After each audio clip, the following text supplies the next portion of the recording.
uma vez 12 crentes. 12. Bonito número para começar. Bem, eram 12 crentes saídos do Tabernáculo Batista que em 19 de março de 1956, no centro da cidade do Porto, na Rua de Sudefeita, fundaram uma igreja chamada Igreja Evangélica Batista de Sudefeita, IEBC. Durante 5 anos, o pastor Raul Pinto de Carvalho, primeiro pastor da igreja, assume então o pastorado desta igreja, sendo em 1962 substituído pelo pastor José Gonçalves. A IEBC vai crescendo em fé, sabedoria e estatura também. Com 13 anos de existência tem cerca de 200 membros e já não cabem todos na mesma casa. Então, mudam-se da sua morada inicial na Rua de Sudefeita, número 122, e adquirem uma propriedade na Rua de Sudefeita, número 167 a 173.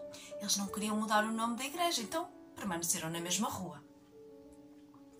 Em 19 de março de 1967, com 11 anos de idade, a igreja inaugura e dedica ao Senhor um templo capaz de sentar 250 pessoas e com instalações funcionais para várias áreas de ministério. Foi um desafio e um ato de coragem e fé esta da aquisição de propriedade, e é um tempo glorioso na vida da igreja. E dá frutos. Sim, a IEBC deu origem a 2 novas igrejas na cidade do Porto, a Igreja Batista de Francos e a Igreja de São Mamede em Festa.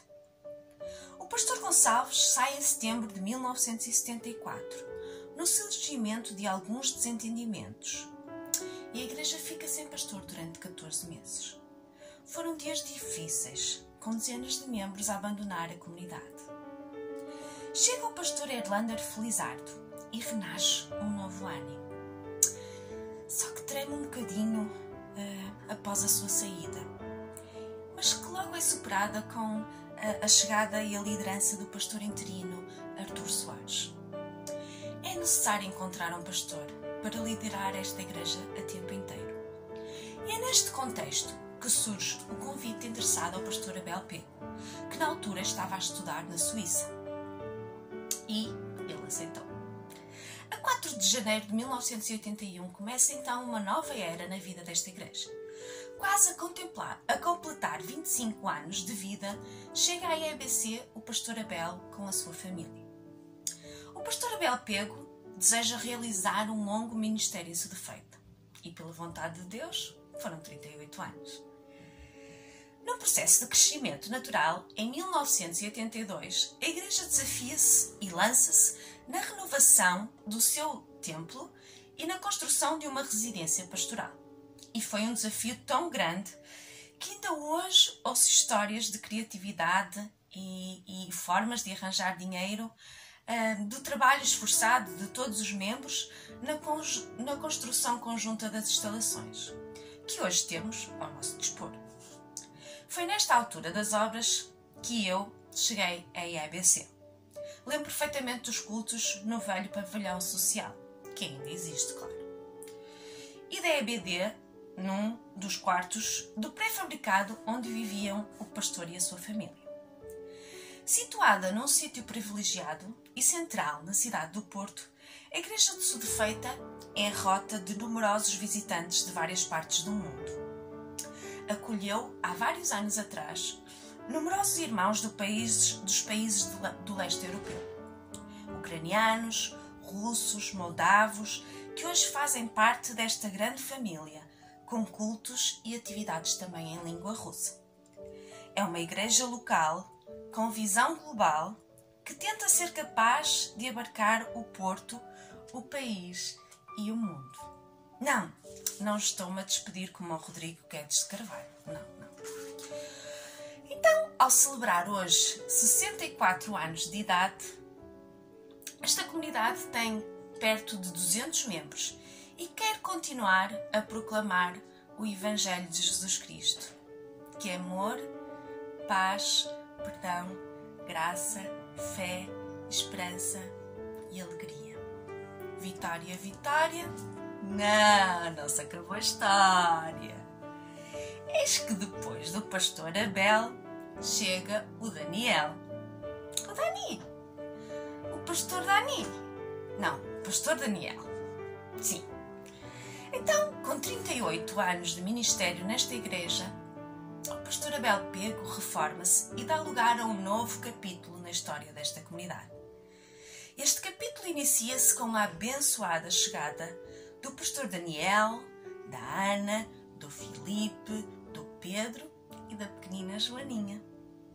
A igreja está grata a Deus por todo o processo de transição pastoral e todo o ministério do pastor Abel Pego.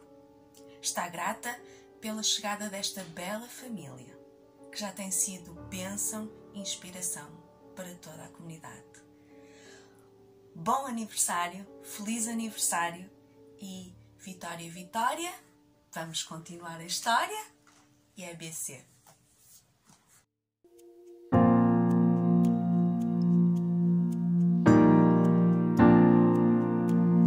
Olá, igreja, bem-vindos ao nosso culto de aniversário, desta vez num formato um bocadinho diferente.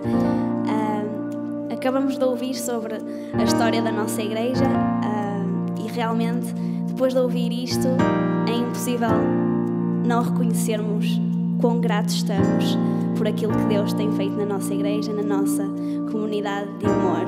Agora vamos ter um momento de louvor, vocês aí, nós aqui, nós todos juntos, porque continuamos unidos no amor de Cristo e vamos cantar sobre esta grandiosidade de Deus.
No dia em que celebramos 64 anos da nossa existência, não poderíamos deixar de ir até à Palavra de Deus, à Bíblia, e ver aquilo que ela tem para nós hoje.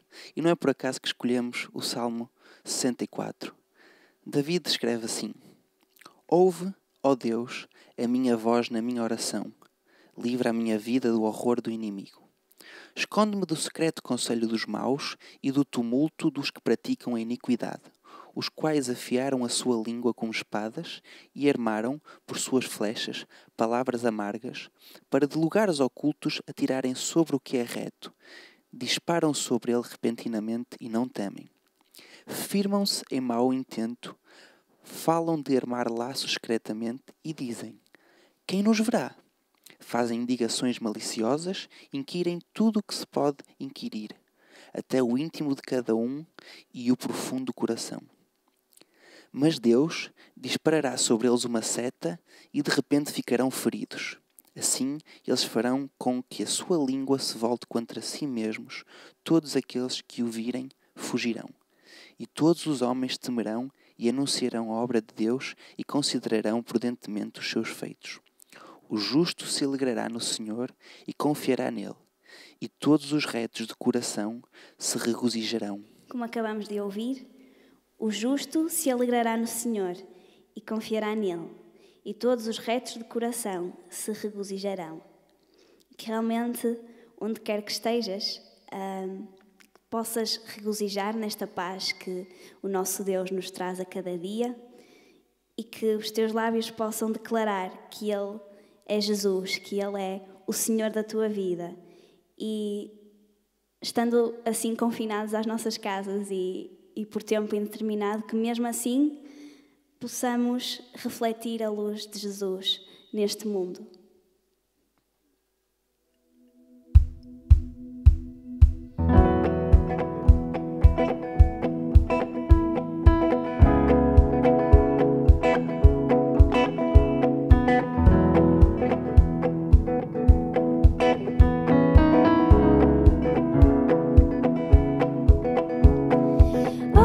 Deus, a nossa oração, hino de louvor, de expressão de gratidão, por tua graça que lavou o nosso coração, pela segurança que encontramos sobre a tua mão, que estes lábios meus declarem quem tu és, Jesus, que este mundo possa ver em mim a tua luz.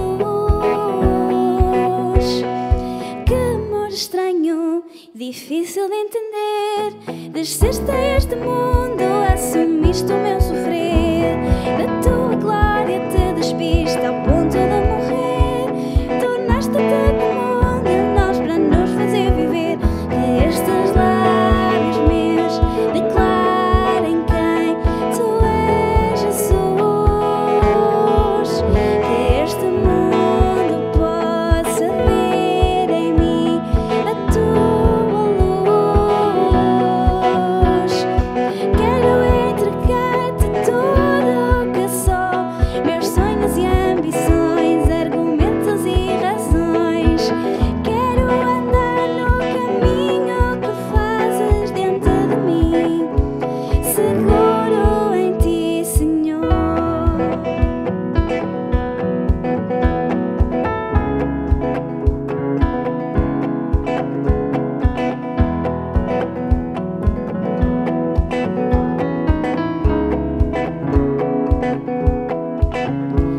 Que força, que poder, és Deus Criador. Todo o universo rende a ti o seu louvor. E que humildade incrível revelada nesse amor que te trouxe a esta terra, Jesus, meu Salvador. É que estes lábios meus declarem quem tu és, Jesus, que este mundo possa ver em mim a tua luz. Quero entregar-te tudo o que sou,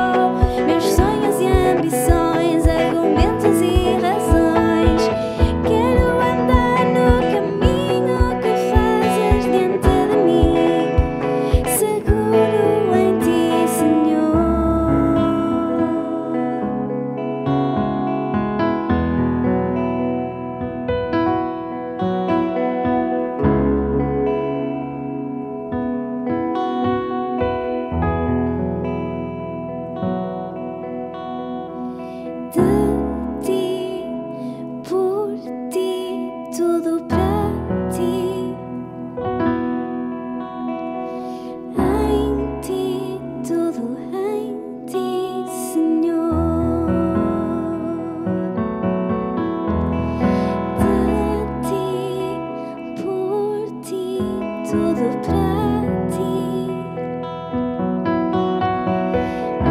Em ti, tudo em ti, Senhor.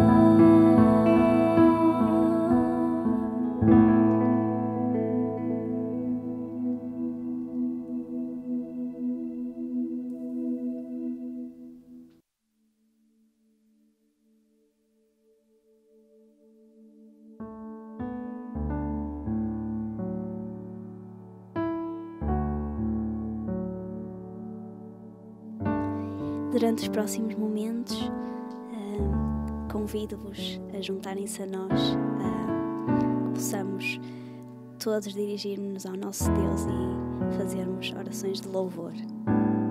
Ó Pai, nós te louvamos porque estamos aqui todos juntos em louvor e adoração a ti.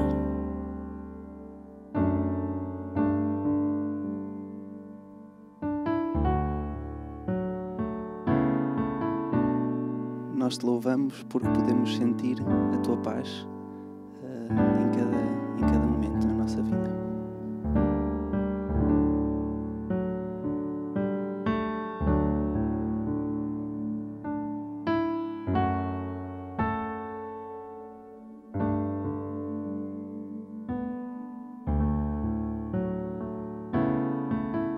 Toda honra e toda glória seja dada a ti e somente a ti. Em nome de Jesus. Amém.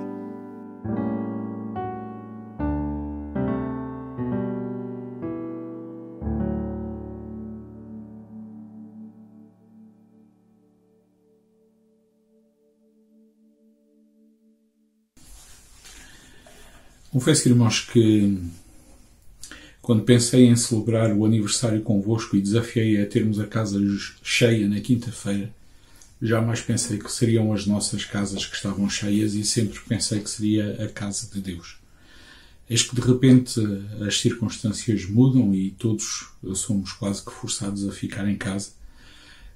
E recordo-me das palavras de Tiago no capítulo 4, que diz que nós não temos poder para saber o que vai acontecer no dia da manhã.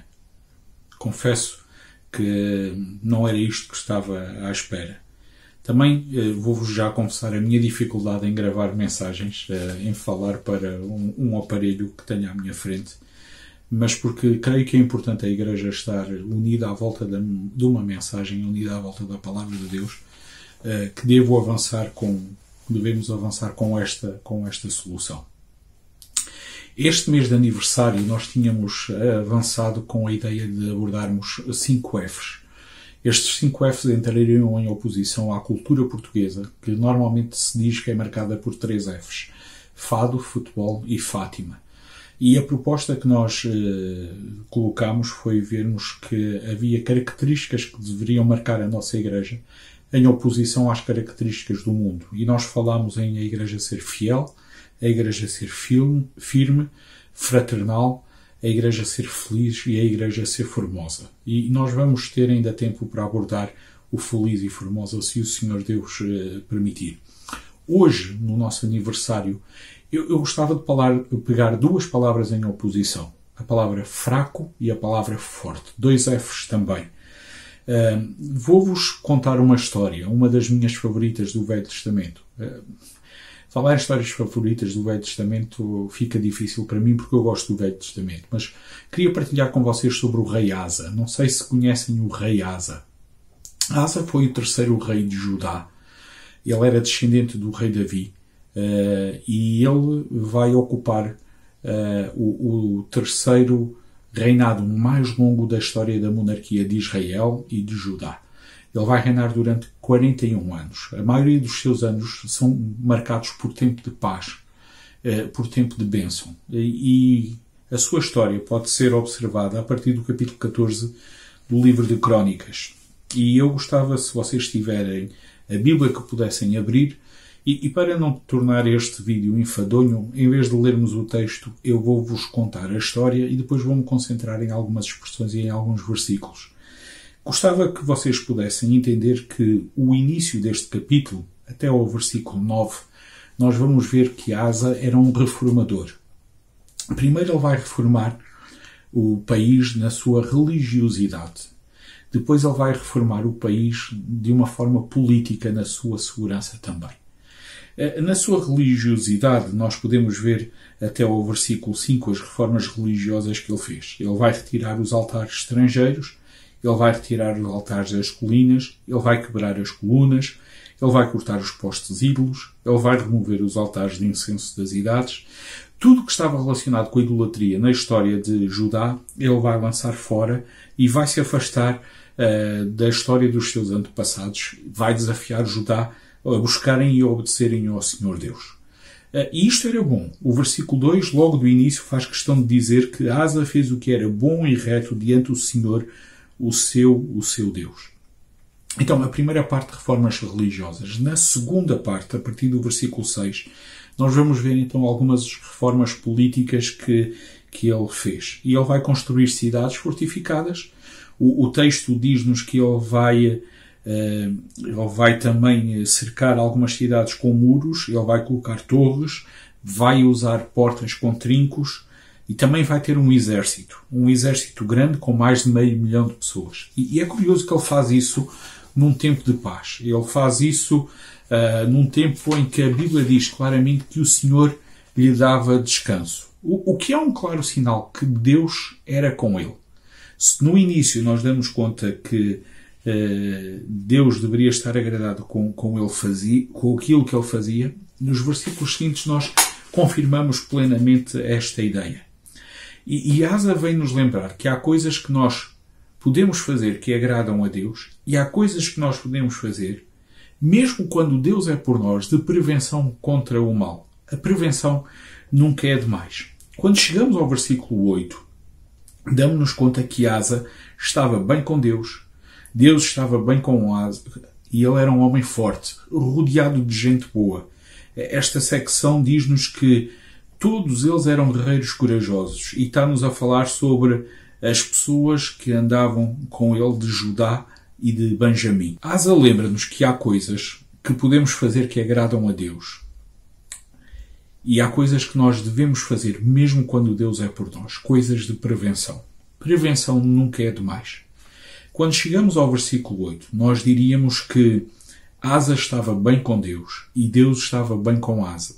Ele era um homem forte. Reparem, ele tinha um exército de 300 mil homens de Judá que usavam um escudo e lança e 280 mil de Benjamim que usavam um escudo e atiravam com um arco. Todos eles eram guerreiros corajosos.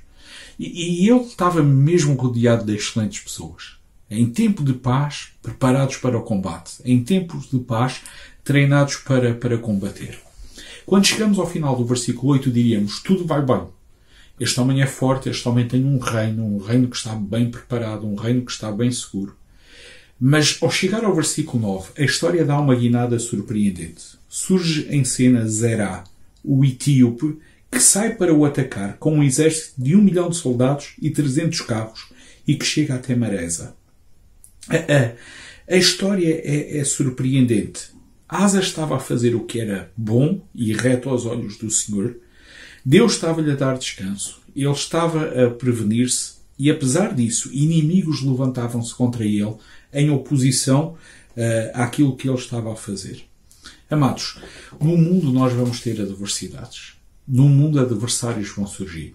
Anos depois, o Senhor Jesus Cristo iria dizer aos seus discípulos, no mundo tereis tribulações. Ele dizia também, tende bom ânimo, eu venci o mundo. Mas hoje eu gostava que nós pudéssemos notar que nem sempre os nossos adversários são sinal que nós estamos mal com Deus. Nem sempre as adversidades são sinal que Deus nos está a castigar. Asa tinha feito tudo o que era correto. Asa tinha feito tudo o que era bom. Asa tinha feito tudo o que era agradável. E ainda assim o seu inimigo surgia. E surgia com uma força surpreendente. Se 500 mil homens preparados para combate já era demais, imaginem agora quando ele vê um exército de 1 milhão de soldados e 300 carros. Aquilo que no texto nos está a dizer é que, em média, dava quase um de Judá para combater 2 etíopes, além dos carros que eles tinham para irem contra eles. Conseguem imaginar?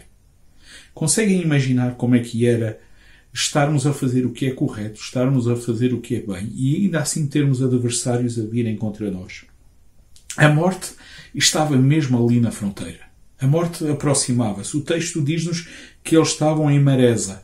Maresa, só para termos uma ideia, era uma cidade fronteiriça, onde ficava a vigia mais distante. Sempre que um exército vinha, era de lá que vinham as más notícias. E as más notícias estavam a chegar. Há um adversário, há adversidade, e eles são grandes e terríveis, venham para lutar contra nós. O versículo 10 diz-nos então que Asa saiu contra ele. Asa estava rodeado de homens corajosos, não era menos corajoso. Esta noite eu gostava de vos perguntar como é que vai a vossa coragem. Hoje em dia parece que nós estamos mais interessados e preocupados em responder à grande questão de quantos rolos de papel higiênico é que nós temos. Quantas pessoas estão contaminadas? Se já há mortos ou não há mortes. A verdade é que notícias falsas e notícias verdadeiras têm entrado por nossa casa, têm chegado até aos nossos ouvidos e, sem nos apercebermos, elas vão levando a nossa alegria, colocam no nosso coração uma sementinha de medo e vivemos em alguma ansiedade. A batalha, na grande maioria das casas, ainda não chegou. Eu não estou a dizer que o perigo não seja real, mas nós ainda não estamos em batalha e muitas vezes já estamos a cantar o triste fado. O luso-pessimismo já se instalou. No versículo 10 diz-nos o texto que Asa saiu contra eles. E diz também a minha tradução que ele se preparou ou se dispôs para a batalha. Se por um lado devemos ser corajosos, Asa também me ensina que por outro lado nós devemos ser preparados. Meus queridos, a coragem não significa que nós devemos deixar a prevenção de lado. Se há algo que Jesus estimula aos seus discípulos, é para sermos simples como as pombas e prudentes como as serpentes. Repito, se há algo que Jesus estimula aos seus discípulos, é para sermos simples como as pombas e prudentes como as serpentes. Mas a batalha vai mesmo acontecer. A batalha vai mesmo acontecer. O fraco contra o forte. Sendo que agora o fraco era Asa e o forte era Zerá. Há lutas que nós não pedimos, mas que ainda assim temos que as enfrentar.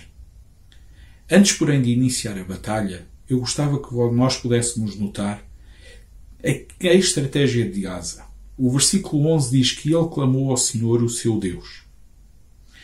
Asa tem tempo antes de batalhar para elevar os seus olhos para o alto e falar com o Senhor, o seu Deus. Amados, permitam-me, será que nós temos tempo para orar a Deus antes das nossas batalhas? Será que nós nos temos voltado para o lado correto antes de termos que enfrentar a oposição? De uma forma prática, eu pergunto como é que vai o nosso relacionamento com Deus. Asa volta-se para Deus e ele tem uma das orações que eu acho mais surpreendentes na Sagrada Escritura. Ele diz assim: ó Senhor, não custa nada para ti dar auxílio tanto ao poderoso como ao fraco. Senhor nosso Deus, ajuda-nos porque em ti confiamos e viemos no teu nome contra esta multidão. Ó Senhor, tu és o nosso Deus, que o homem não prevaleça contra ti. É tremenda esta oração. Primeiro, Asa reconhece que há um Senhor. Amada Igreja, amados irmãos, neste tempo não nos esqueçamos, Jesus Cristo é Senhor. Nada do que está a acontecer, nada do que estamos a viver está fora da sua soberania, está debaixo do seu controle. Asa reconhece que Deus pode ajudar qualquer um. Ele diz que Deus é mais forte que o forte e é mais forte que o fraco. Deus é o maior e Ele é o auxílio. E é tremendo pensarmos que este homem já tinha sido o mais forte e agora estava a ser o mais fraco.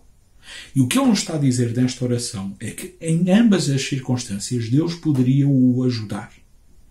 E, amada Igreja, amados irmãos, continuemos a confiar que Deus é o nosso auxílio.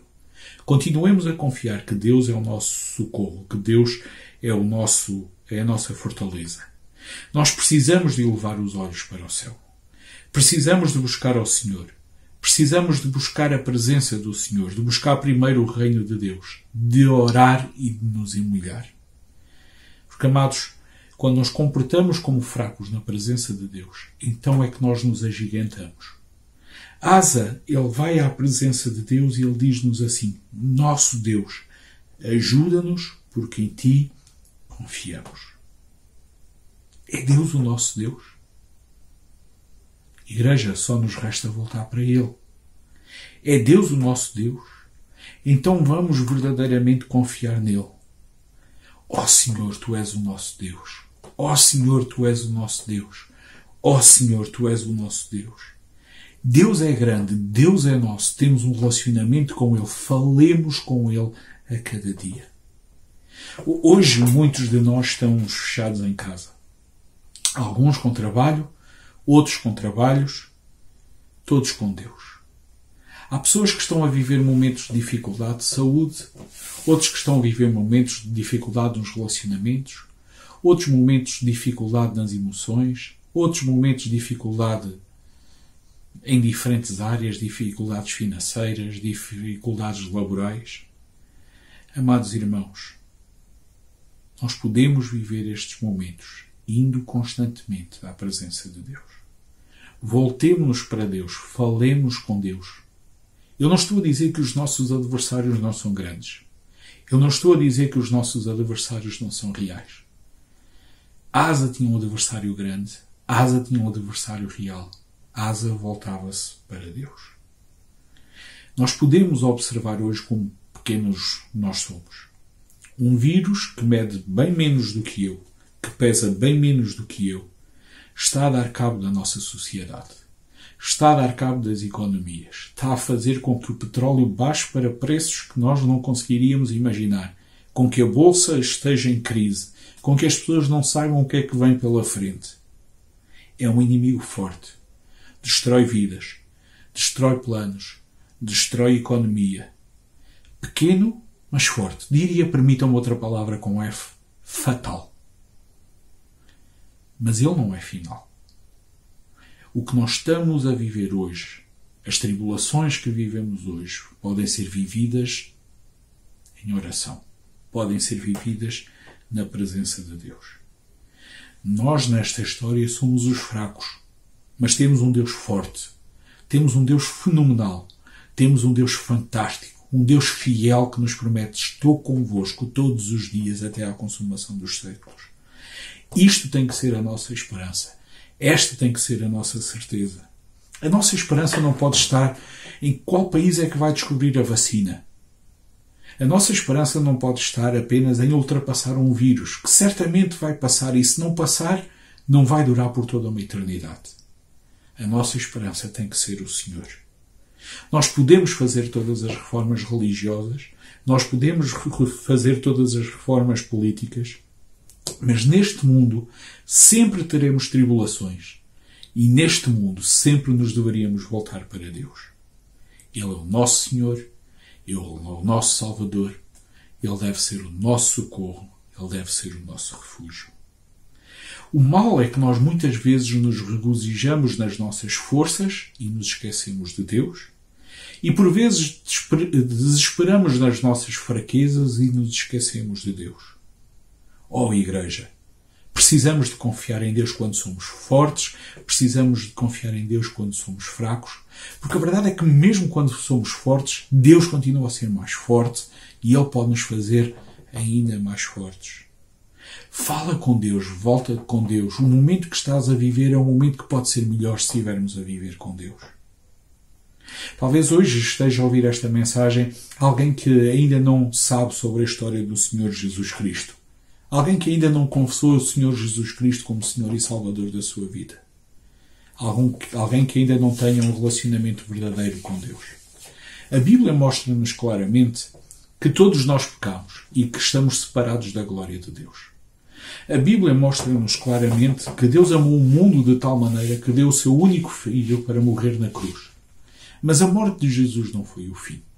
Ele venceu a morte. Ao terceiro dia ressuscitou e subiu aos céus. E Ele voltará outra vez. Ele prometeu, porém, que todo aquele que nele crê tenha vida eterna. Voltemo-nos para Cristo. Confiemos no Senhor Jesus Cristo. Confessemos a Ele os nossos pecados. Confessemos que Ele é Senhor soberano sobre todas as coisas. Confie em Cristo. Confie em Cristo, Igreja. Confie em Cristo, amigo. Sabem, esta história tem um final doce. Diz-nos o versículo 12 que o Senhor derrotou os etíopes diante de Asa e diante de Judá, e os etíopes fugiram. Asa, o fraco, ele vai receber a vitória de Deus contra o forte. Deus ganhou. Deus ganhou. Ele é tudo o que precisamos. Voltemos-nos para Ele. Terrível pensarmos que uns capítulos mais adiante, no capítulo 16, o mesmo Asa vai falhar nesta estratégia.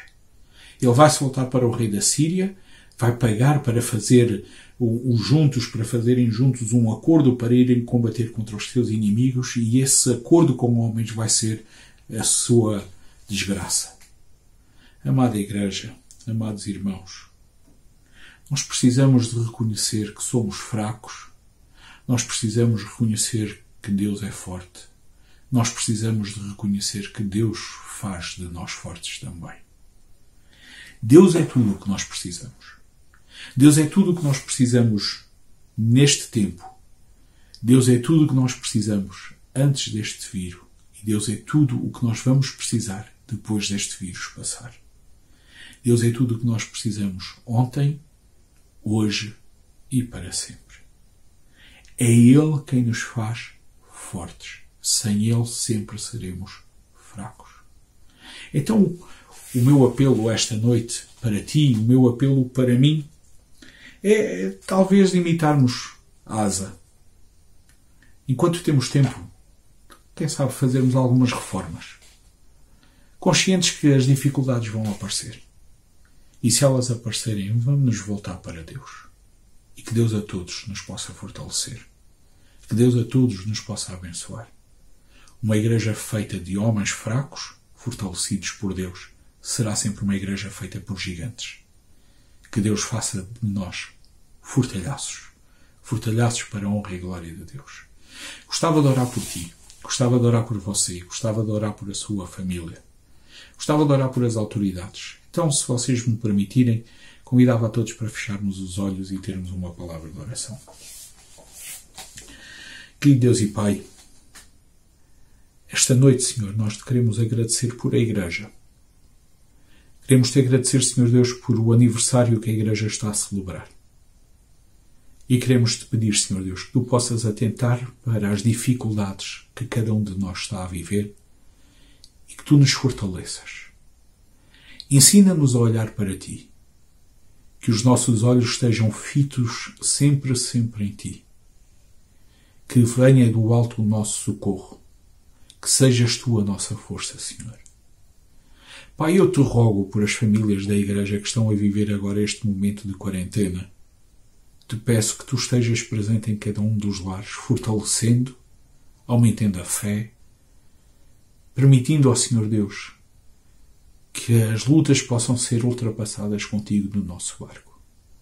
Te rogo por as famílias da Igreja, Senhor Deus, que elas permaneçam unidas e que haja momentos contigo dia após dia. Te rogo também, Senhor Deus, por aqueles que hoje trabalham no hospital, por os médicos, por os enfermeiros, por os bombeiros. Oh Deus, dá-lhes capacidade, que eles possam, Senhor Deus, ser úteis e que tu possas renovar as suas forças.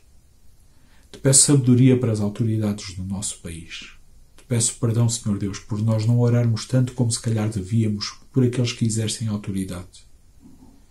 E te agradeço, ó Pai, porque apesar desta crise que estamos a viver, nós podemos estar juntos a Ti e nós te rogamos, venha em nosso auxílio. Agradecemos o aniversário da Igreja. Agradecemos a vida de cada um dos pastores que passou por aqui, por a herança que atualmente nós podemos viver de anos e anos de ministério em que o Teu nome foi anunciado neste lugar. Te pedimos, Deus, que Tu continues a frutificar, que Tu nos ajudes e nos permitas crescer em santidade e em número, que mais pessoas desta cidade se possam juntar ao nosso louvor, que o Teu Filho seja cada vez mais conhecido, que o Teu Santo Espírito trabalhe no nosso meio em liberdade. Fica conosco, fica ao nosso lado. Obrigado porque podemos prestar culto. Em nome de Jesus nós oramos. Amém. Que Deus a todos ricamente vos abençoe. seja o Senhor Deus a nossa fortaleza. Seguro em Cristo que cada um de nós possa avançar.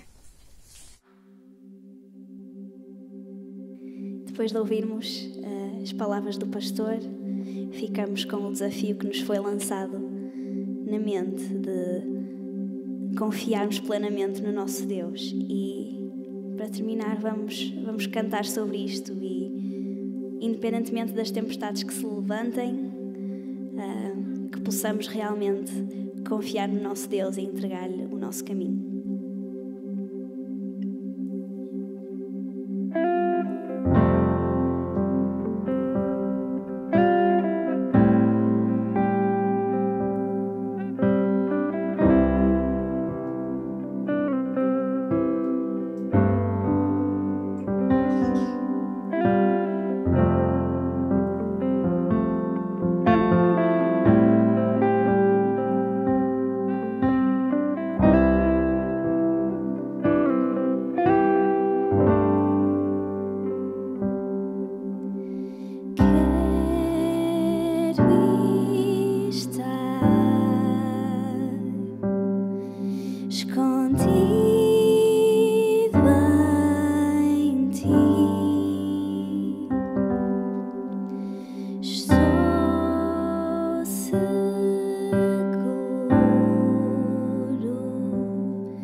Sossegado.